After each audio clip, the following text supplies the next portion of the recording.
তো আজকে ফেসিয়াল ডেতে চায়ের বাড়ি একটা নতুন আইটেম ফিশ স্ট্রিট। লোহার দিয়ে ভাঙ না, রাজু ভাঙতো লোহার দিয়ে। রাজু ভাঙতো, দাঁড়া তুই তো ভেঙেই দিচ্ছিস, দাঁড়া ওকে ভাঙার সুযোগ দে। রাজু ভাঙতো। ভাঙ না, দেখেছিস প্রফেশনাল ও যে কারো সংসার ইজিলি ভেঙে দেবে। তুই এইটা কোনো কথা হলো?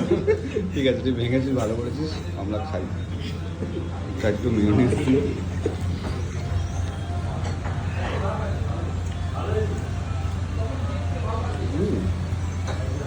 হ্যালো, ভালো, বেশ একটু স্পাইসি স্পাইসি, বেশ দারুণ লাগছে এটা খেতে।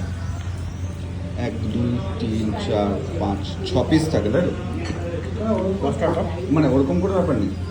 4 পিস 6 পিস দু রকম পোষণ। ওকে, 4 পিস 6 পিস দু রকম পোর্শন এটা ভালো হতে ভাই। দেবে দেবে পিকু, তোকে খাওয়ার চান্স পাবি। এবং আমরা যাচ্ছি কামারহাটির চায়ের বাড়িতে। আমাদের মধ্যমগ্রামেও চায়ের বাড়ি রয়েছে। আপাতত আমরা এখন কামারহাটি চায়ের বাড়িতে রয়েছি, একদম কামারহাটি মোড়ের সামনে। ফোকাস কেন নিচ্ছে না? আমি মাছটা একটু ভালোভাবে দেখাই। কামারহাটি পৌরসভা, কামারহাটি মোড়টা অন্য। কামারহাটি পৌরসভার উল্টো দিকে রথতলার মোড়। রথতলার মোড়, কামারহাটি পৌরসভা উল্টো দিকে রথতলার মোড়।